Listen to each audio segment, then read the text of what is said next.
ଆସନ୍ତା 14 ତାରିଖ ଦିନ ଭୋଟ ଚୋରି ସମ୍ପର୍କରେ ଗୋଟେ ବିରାଟ ଜନ ଆନ୍ଦୋଳନ ହେବାକୁ ଯାଉଛି। ବହୁତ ବଡ଼ ର୍ୟାଲି ରାମଲୀଳା ମଇଦାନରେ ହେବ।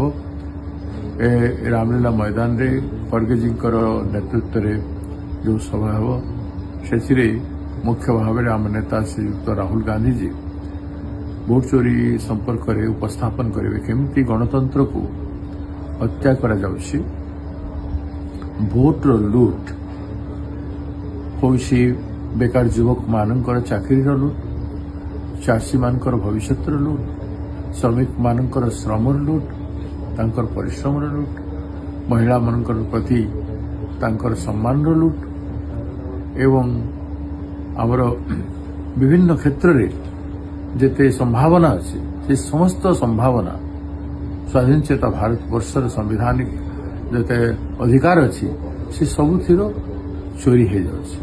ତେଣୁ ଭୋଟ ଚୋରି ନ ରୋକିଲେ ସମସ୍ତଙ୍କର ସମ୍ମାନ, ସ୍ୱାଭିମାନ, ଇନଷ୍ଟିଚ୍ୟୁସନାଲ ରେସ୍ପେକ୍ଟ ଏସବୁ ରୋକିବ ନାହିଁ। ତେଣୁ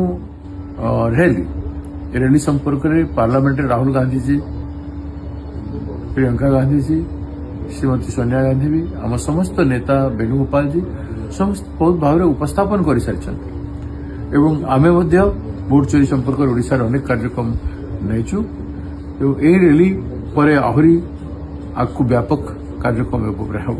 ଦେଶର ସ୍ୱତନ୍ତ୍ରତାକୁ, ସ୍ୱାଧୀନତାକୁ, ସାମ୍ବିଧାନିକ ଅଧିକାରକୁ ବଞ୍ଚାଇବାଟା କଂଗ୍ରେସ ପାର୍ଟି ଦୃଷ୍ଟିକୋଣରେ ସବୁଠୁ ବେଶୀ ମହତ୍ୱପୂର୍ଣ୍ଣ।